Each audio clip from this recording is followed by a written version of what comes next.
I'm Katie Pickler, and with me as always is Cort Winsett. Beady beady beep. Are you Roadrunner? Oh man, y'all don't know that show? Buck Rogers?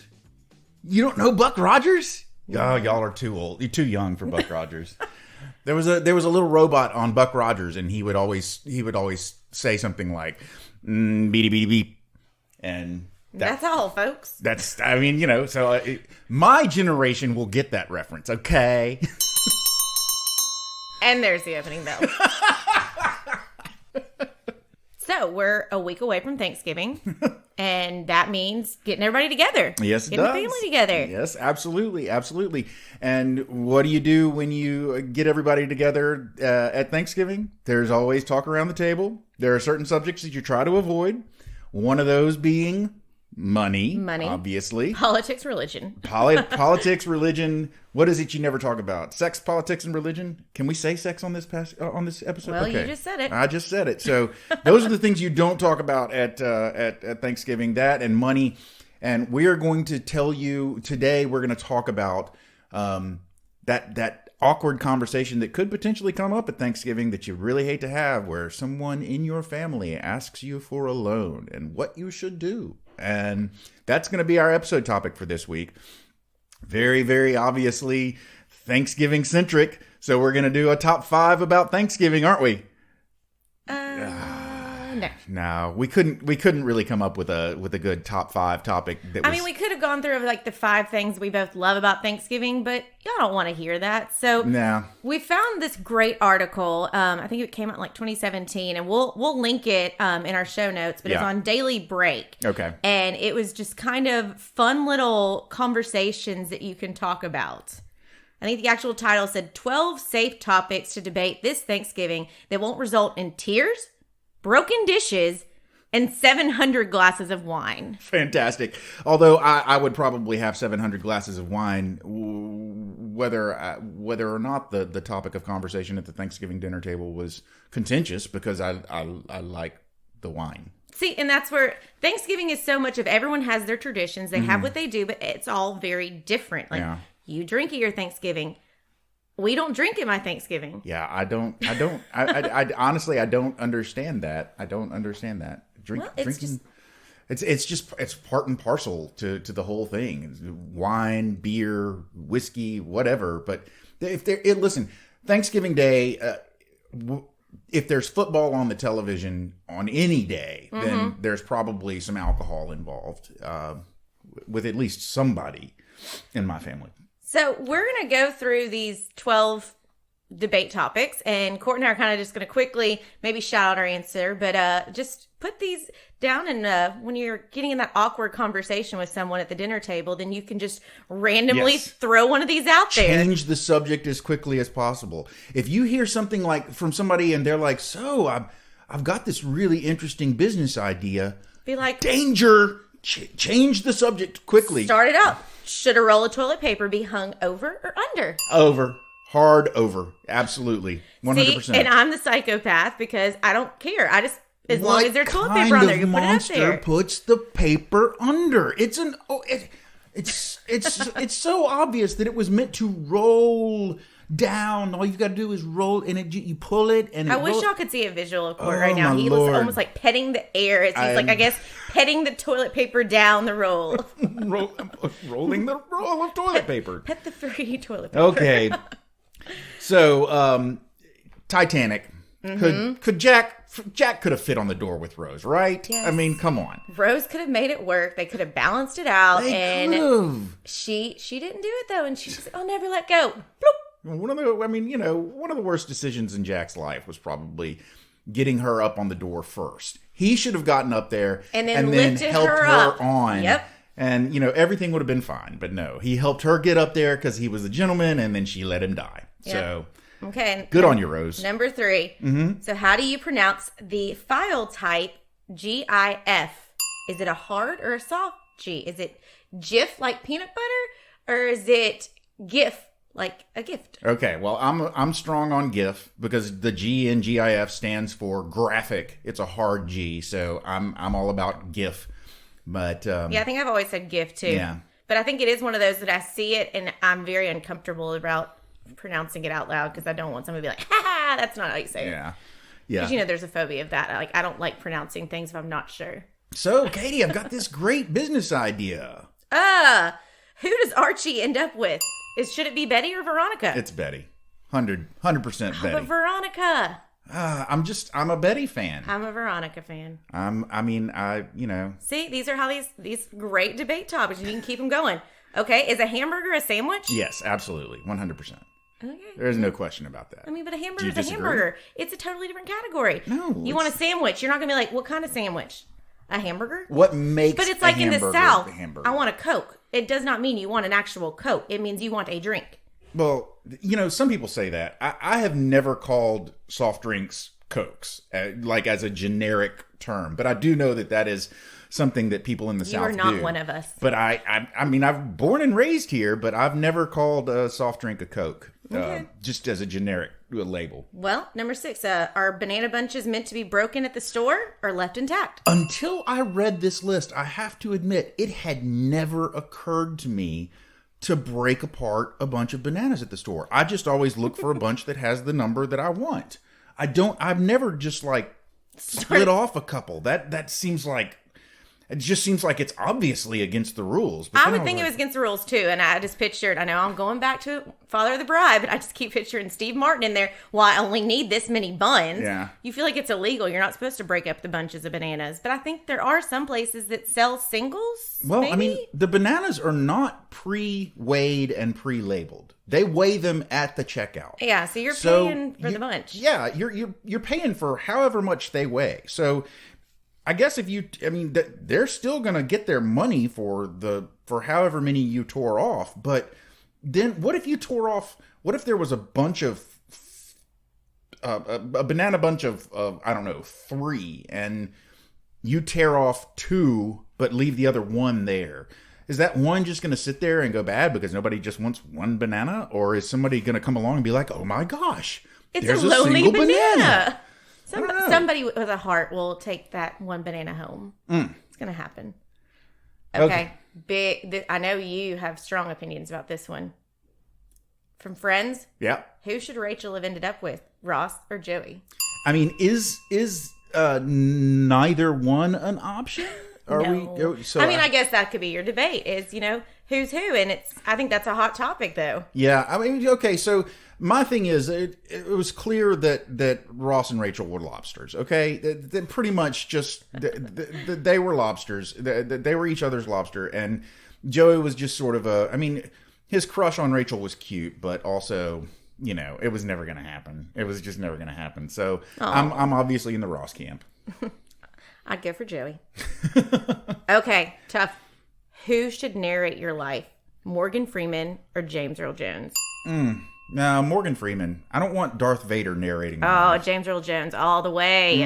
I feel like my life would be never-endingly creepy if Darth Vader was constantly in the background going... I do tend to like the spooky things, so Good. It works. Trekkies out there. Who is the best Star Trek captain? Well, I think, interestingly enough, this is one time when I can't really age out on you because I'm too young to really have experienced Kirk when he was originally on the air. Mm-hmm. Next Generation was the first Star Trek that I saw aired originally. I saw repeats of Star Trek, the original series, when I was young, but it had already aired and gone off the air by the time I was watching TV. So I'm kind of going to have to go with Picard on this one. See, I don't know. I'm not a Trekkie. I don't know. I didn't say I was a Trekkie. I'm not a Trekkie, but I mean, okay. Who is the best Batman of all time? I feel like we've had this debate before. I think we actually have had this debate before. So we'll just they're go with all great in their individual way. And Sure. I think that's where you have a whole rabbit hole of explaining their different, what they brought to the table. Yeah, listen, I can even make an argument for Batfleck. I can argue for any of them. So, number 11. Which is the best Marvel Chris? Hemsworth, Evans, or Pratt? 1, 2, 3. Pratt. Evans. And number 12. Finally, what? Hey, Katie. I have a great business idea. Oh, no. Okay, what's the proper pronunciation for pecan? It is pecan. Or pecan. It's not pecan pie. Pecan pie. It's pecan pie, of course. Come on.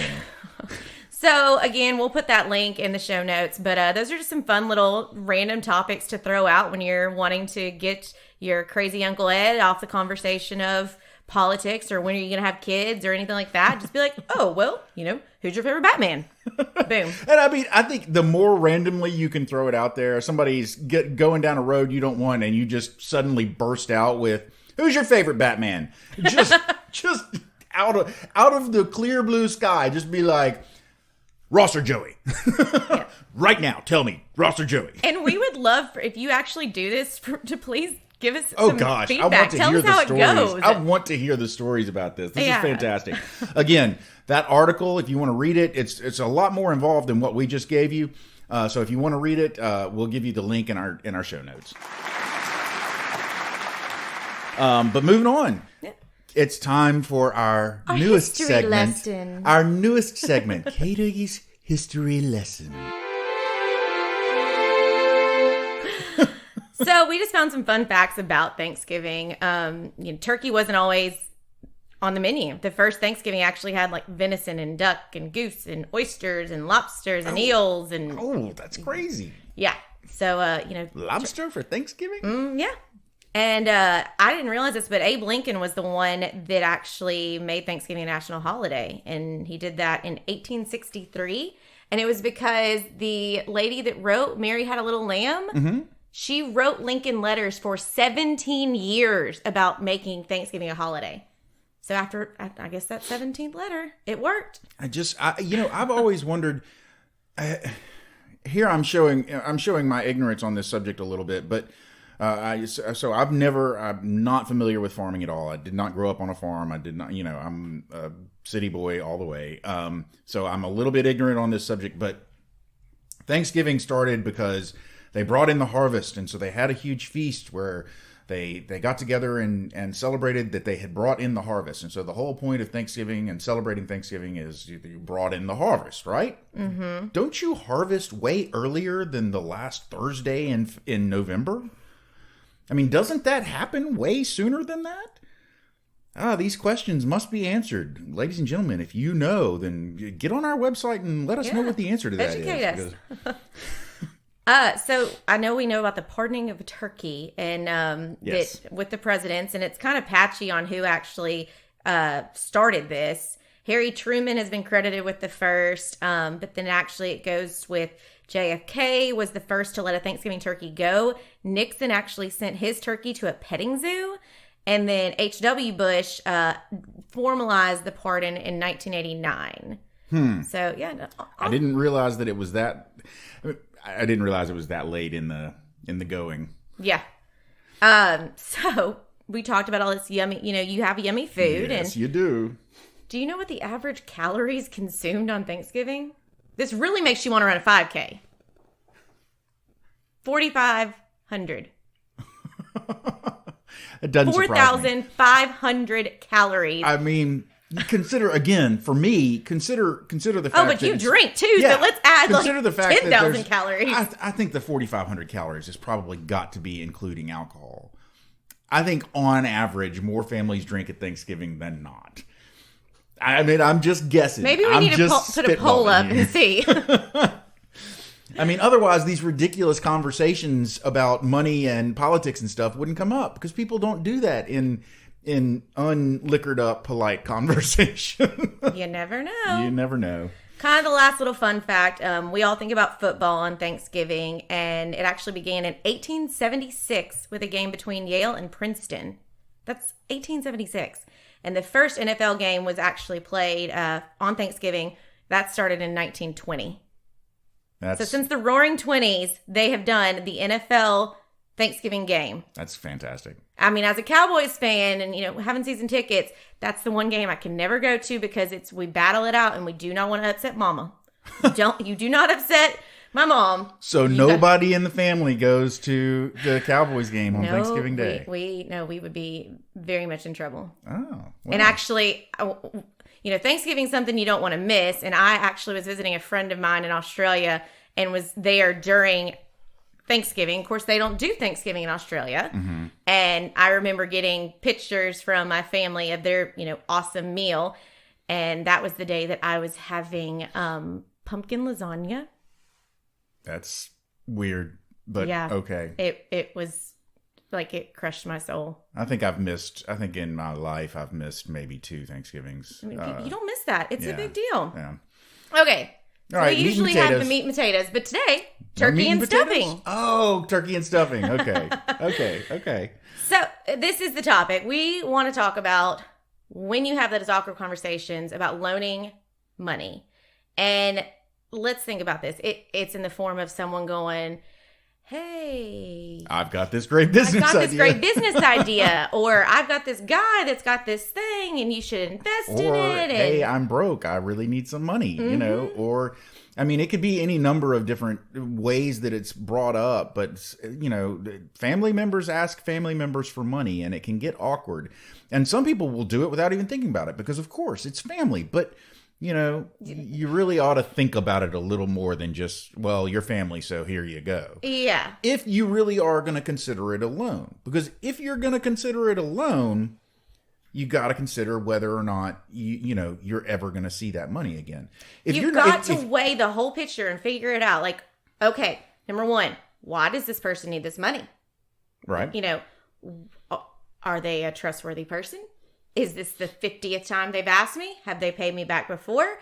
Has another family member loaned them money? Like, what? You got to look at the whole thing. Because I think you and I were talking earlier.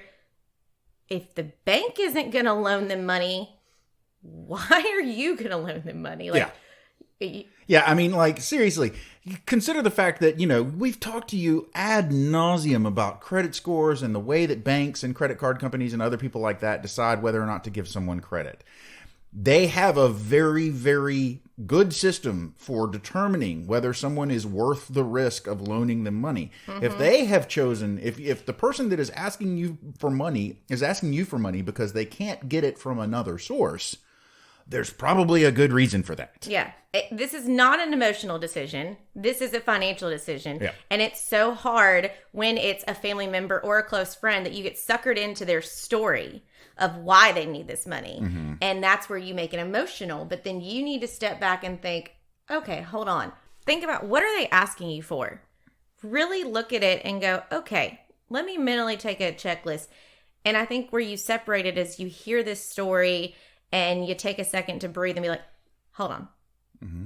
Because we desensitize ourselves, and it's one of those that when we go out to dinner with people, like I said before, like one of my things is I hate the awkwardness when you go out to dinner with people, and if you split appetizers, then I say, oh, I've got it, I'll pay it. And then if somebody goes, oh, I'll Venmo you or I'll pay you back later, I in my head am like, I mean, if they pay me, great, but I am prepared that when I pick up that bill, I'm prepared to not get any money. Yeah. I'm prepared to know that. And so that's where I think the biggest problem is that we expect people to pay us back. Yeah. And so if you are entering into an agreement, keyword, agreement, because this isn't just a little, Cort tells me that he's had this sad story. He's down on his luck. And I'm like, oh, well, how much do you need, buddy? And you tell me $10,000. And I'm like, oh, of course. I'm so sorry. Yes, here you go. Pay it back to me when you can. You're super generous. I like ya. I want to take care of ya. I feel bad for you. But I think it's formalizing it. Absolutely. Okay, so listen. First of all, you have to consider, like, seriously, a lot of times when you're talking about a loan to a family member, you're not talking about just a 5 or a 10 spot or even a C note. That's, I mean, what's a C note? A $100 bill. Oh, okay. C note. You never heard that expression before? No. Oh, okay. Yeah. It's because Roman numerals, the C in Roman numerals stands for 100. So it's a C note. Get That's it? a nice little nugget. Yeah. There you go. Very cool. The more you know. So what I was saying is, for that kind of for those small amounts of money. And not that $100 is a small amount of money. I mean, I don't carry around $100 bills with me. So, I mean, not that that's a small amount of money, but for that kind of money, you may just give it to them and be like, yeah, here you go. Let me help you out. Yeah. But if you're talking about thousands of dollars, you've got to consider, can you afford to make this loan? Can you afford, first of all, can you afford to give this as a gift? Can you afford to just give it away and be done with it and not ever see it again? Or are you counting on them repaying you this money? If you are counting on them repaying you this money, then it is a loan. And if you are making somebody a loan, then you need to document it. You need a written agreement legal about how much has been borrowed, what is expected of returning it, and what are the consequences if it's not returned, what are the fees attached to it. Because the biggest thing that happens is, first off, the second a family member or friend asks you for money, they should internally know that they're putting you in a bad spot, because your relationship instantly changes the second that comes out of their mouth. Because now you have to make a decision. Do you tell them yes or no? And then once you tell them yes or no, then it affects it from there. If you say no, then you're going to probably feel like they don't like you and they're mad at you. If you say yes, then you now have made yourself vulnerable. You've given this money. And if you have that expectation in your head, they're going to pay you back. It's going to start turning really awkward. I think about the Big Bang Theory episode with Penny and Sheldon. Yes. That she's down on her luck and Sheldon's like, here, just take the money. And she's like, what? He's like, yeah, I've got another crazy can that's got full of money or something. But then you show later, he doesn't spend any of his money. He doesn't. And but the thing is, Sheldon knew. He knew how much money he had. He knew he could afford to loan her the money. Yeah. But the thing is, it was kind of reversed, where the person who lended, Sheldon, wasn't stressing out about it. But Penny, who borrowed the money, started stressing in the fact that she had ordered Chinese and is sitting there, and she felt like Sheldon was judging her because she hadn't paid him back, but she was spending money. And it's like, I'm just going to take my Chinese and leave. Like, well, you gotta eat. You gotta eat. Listen, one of the best things you can possibly do if you are loaning a friend or family money is have it in writing, because then you can set up a scheduled payment plan. You can, if you're just like waiting for them to pay you back 10 grand or 15 grand in lump sum, then you never know when that's going to happen. But if you have a document in writing with an interest rate where they are going to pay you back in installment payments, then they know that they are complying with your contract, so they're not going to feel bad if they haven't paid you the full amount back yet, because they know, they have it in writing that they're not expected to pay you the full amount back yet. And then you've got a payment plan. You're also, you're earning a little interest. You don't have to be charging them an interest rate through the roof. No, I mean, you could sit there and say it's an interest-free loan up until, 1 year out. And then after the first year, there's no interest. After that, we'll start charging interest. And I think the thing is what this would do is you may be listening going, that's crazy. But it formalizes it. It makes it more of a business deal, takes the emotion out of it. But also it kind of helps weed it out. If this person who wants to have the money, they may hear this and go, ooh, never mind. Sorry. Yeah. Because then it actually protects you. Yeah. But even with these contracts, if you were loaning money to someone, you really need to be prepared that you may not get it back. Yeah. And if you do get it back, it could be partial or it could be very, very slow. Yeah. And so do not give that money that you were planning on using for your vacation in 6 months, or that you needed that was in your emergency fund. Right. Don't do it. Yeah. No, that's your emergency fund. And their emergency isn't your emergency. Their emergency is their own emergency. You have your own emergency fund for your emergencies. For that darn refrigerator that keeps going out. Tell you what, guys, I don't know what I'm going to do about this. This refrigerator is killing me. Okay, but also to sort of tack on to your point, another reason, like we said, you want to have it in writing. You want to have an agreement. Listen, get some legal advice. Obviously, talk to a lawyer about it. A lawyer can draft a pretty simple loan document that would be legally enforceable. But here's the thing. consider to yourself, I really can't afford to just give this money away. I need to get it paid back, even if it's only in installments. Okay, well, great. Then get some sort of installment loan document. That's great. But consider also, when I say a document is legally enforceable, guess what you have to do to legally enforce that document? If they say, I can't pay you back and I'm not going to pay you back, then what do you have to do to get paid back? You've got to go to court. Yep. You've got to go to court and get a court to order them to pay you back. And even then cost money and time. And then your relationship is really ruined with this person. And even if the court does order them to pay you back, you can't get blood from a turnip. And so if they just don't have the money, then all you can do is get an order from the court garnishing their wages. Garnish, because it's a food episode. So garnish, get it? You can get a court order garnishing their wages, or you can take that court order that says that they owe you this money. You can go file it with your local register of deeds or your courthouse, wherever they keep property records. And then if they ever try and sell property, or if they're trying doing an exchange in property like that, it'll come up when a title company is doing a title search. It will come up that there's an issue there, that they owe you money. Oh. And you'll have to that whoever owes you that money will have to clear it up before they can buy their house or sell their house or whatever it is. So there are ways to enforce it, but it's the law. Cort doesn't play. If you ask Cort to borrow money, I mean, he's going to make sure he gets that money back. Well, I mean, I can't personally afford to loan somebody like, say, $16,000. And you'll notice. I'm not saying I can't either. You'll notice that I upped that amount from, we had been talking about like 10 and I said 16. I did that for a very specific reason, because I wanted that amount to be up above 15,000, because I think you know where I'm going with this. The gift tax. Gift tax, exactly. Okay, so one of the things you have to consider is if you give somebody $10,000, then you can give them $10,000 and there are no repercussions, at least as far as the IRS is concerned. Okay. But if you give them $15,001, then that gift becomes taxable, and you, the giver, have to pay a gift tax. Okay, so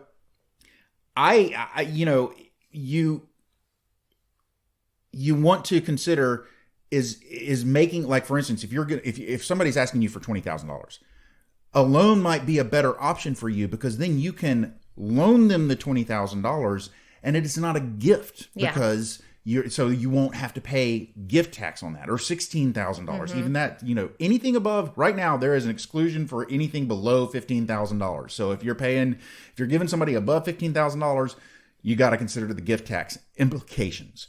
So if you're loaning them $16,000 or $20,000, then then the gift tax, you don't have to worry about the gift tax.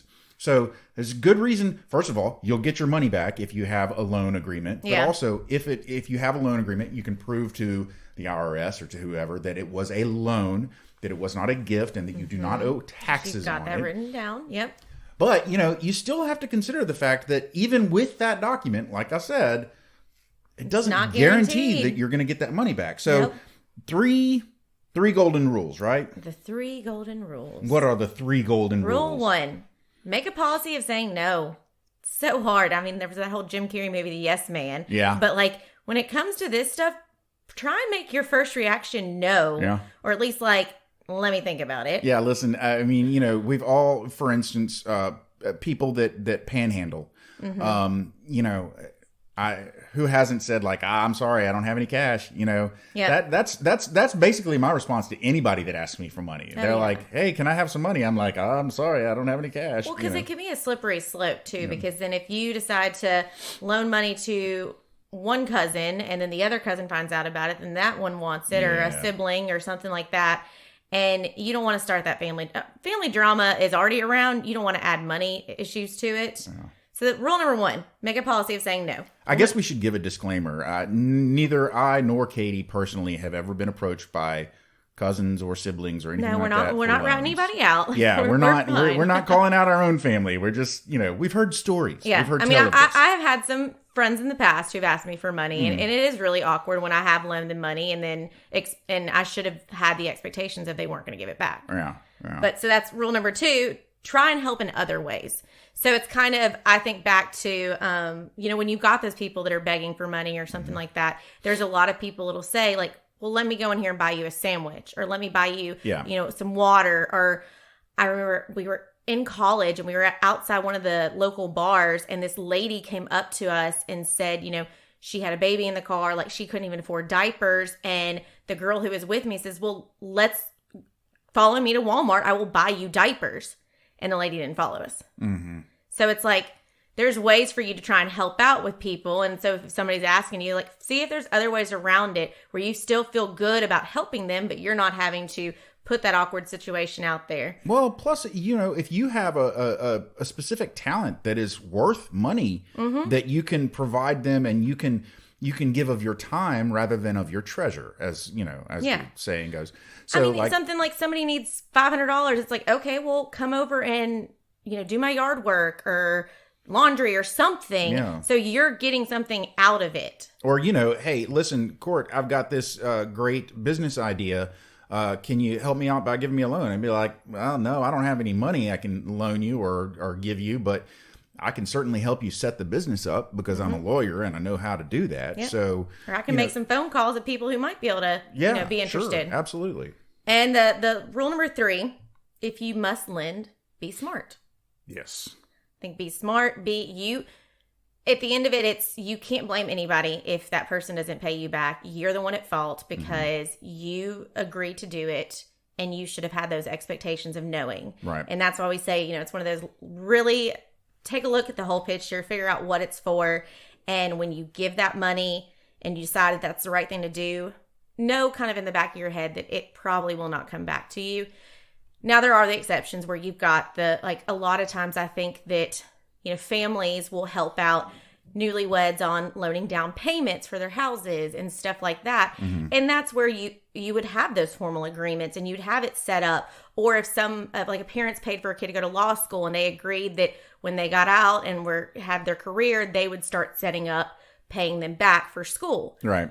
Those are going to be situations where you set up those formal agreements. But the biggest thing, if you do decide to loan, you need to be honest to your spouse or whoever's in your family that is going to be affected by this money being out.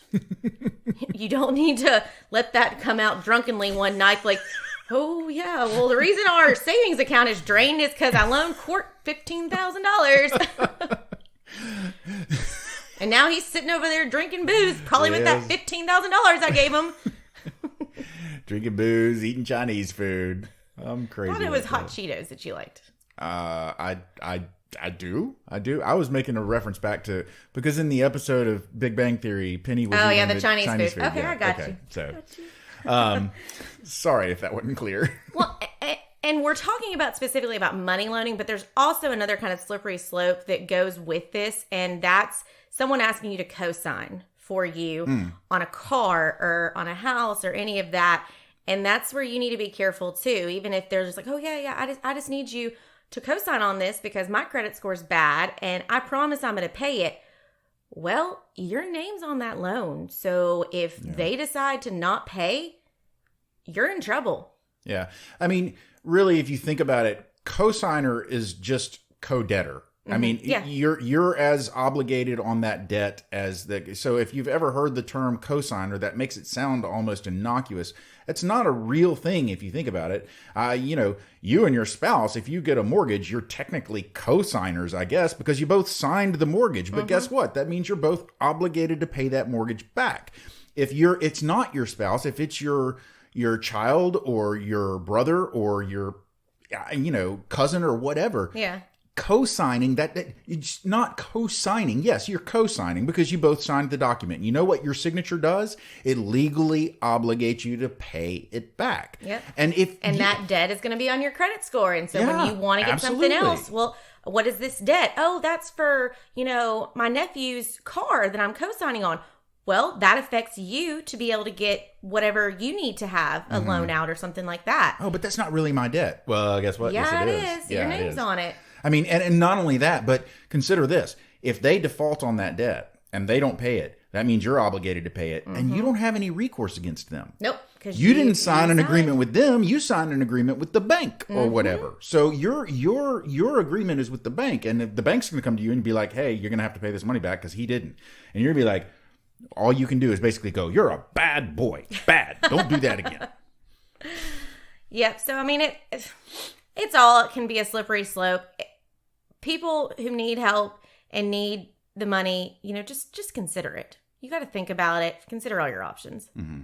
I'm going to make one last point because I know I'm contradicting myself here, but I'm going to make one last point and then we're going to go into our bullseye. Okay. I know earlier I said, maybe $1, $5, that's no big deal. Or maybe even a C note, it's no big deal. You just give them that or whatever. $100 is a lot of money. If you are giving even small amounts of money, if you're think that you're loaning it to them and they're going to Venmo you the money back or something, that's still an obligation, and that still sets a different tone to the relationship. So you have to be careful, even with those small amounts. You have to be careful with your expectations, I guess, is what I'm trying to say. Well, and you triggered something in my memory. Like, I do throw a lot of bachelorette parties and bridal showers, and like the biggest thing with that is, of course, you need to book whatever you're booking. You need to book the vacation. You need to do this. And I think even when friends travel together, someone takes on the big hit of the large amount. And then we're just expecting everybody to pay what it is. And you've got to have that expectation. Like, my husband and I were talking about this. I would sit there and say, oh, well, this is how much it is. And he's like, well, but you need to make sure you add in there the taxes, and you need to make sure you add this in there. And I'm like, well, I just assume people will round it up. And he's like, no, make it the whole $1. Just send it like that. Cause you've got it on your card. You need to split it completely down the middle. And that's where it's hard of knowing to do that, but also expecting them. You're opening yourself up. And so I know every time I do that to make it easier, instead of waiting for all the money to trickle in, that I am taking that gamble that someone will not pay me back, or on road trips when everyone's supposed to chip in for gas. And how conveniently some of these people must find the cheapest gas on the planet because they have, give you $10 for a road trip to Florida. What kind of gas does that get you? Ladies and gentlemen, this feels like a real situation to me. Suddenly I feel like we've gone down the road of salty Katie. Well, if you're heading to Florida, that's salt air. And it's salt life or something like that. Yeah. So no, there is just many different ways. And I think now even more so with the Venmo and all of that there are a lot of situations where people pay for stuff and then expect people to pay them back. And it's just, even when it's those small things like that, you need to have that expectation that you might not get that money back. Well, how do we sum this up, Katie? Bullseye. Okay, so my bullseye: loaning people that are friends or family money. Manage your expectations. That's the bottom line key. Yeah. Because if you think it's a loan, but you don't spell that out explicitly, then there's a very good chance that you're going to be very, very disappointed when you don't get that money back. So manage your expectations. If it's a loan, document it. If it's a gift, say goodbye to that money on the front end and just be okay with that. Great. So my bullseye, it's what you said. It's remember those golden rules. Make a policy of saying no. Try to help in other ways. If you must lend, be smart. Have that self-awareness to know. And if they're coming to you, then set those expectations with them. Set that contract, and you're going to make the right decision through that. But, yes, make sure you manage your expectations for sure. And, of course, don't forget all of the great little random talking points when these conversations do show up. So, Katie, we have I've got a great business idea. Yeah, we have a comment around here that Cort randomly, when he doesn't like what we're all talking about, he'll ninja out. He'll just, disappear. So these different topics are kind of like your way of ninjaing out of it. It's like, oh, I've got this great business idea. Or, oh, yeah, I really need some money for this. Ninja. Well, who's your favorite Batman? Smoke bomb. Boom. So I think that's pretty much sums it up. That sums it up. There's the closing bell. Ladies and gentlemen, you have made it to the end of yet another Bullcast podcast. Do you feel proud of yourself? Because we're proud of you. 2024. Hope you've really enjoyed what you've heard so far. If this is your first podcast with us, then please feel free to go to your favorite subscription service and subscribe. Also, leave us a comment. Let us know what you think. We're happy to take some Let feedback. us know about those conversation pieces. Yeah, at the Thanksgiving absolutely. table. If you give any of these conversation changers a try at Thanksgiving, let us know what the result is. We want to hear about that. Also, if you would like to talk to us more than just leaving a comment on some subscription service, you can go to our website. That's www.bullcastpodcast.com. You can comment there. You can give us a suggestion for a topic if there's something you want us to cover, or you can find out a little bit about me and Katie. We also have the picture thing with the Instagrams and the photos. So we have the Instagram handle. Our handle is @BullcastPodcast. You can check us out there. And then if you want to reach out to us on Twitter, we also do the tweets with the Twitters. And that handle is @BullcastPodcast. Finally, if you want to find out a whole lot of information about us and what we do and where we work for a place called Pickler Wealth Advisors. And you can check out our website, picklerwealthadvisors.com. That's advisors with an O, not an E, if you want to find out more about us, more about our team, about our financial philosophy, about our great boss. It's all there. picklerwealthadvisors.com. So, I've given you a ton of homework. You got a lot to do. I feel like I've given you enough to be going on with. So, for now, I'm Cort. I'm Katie. And we out of here.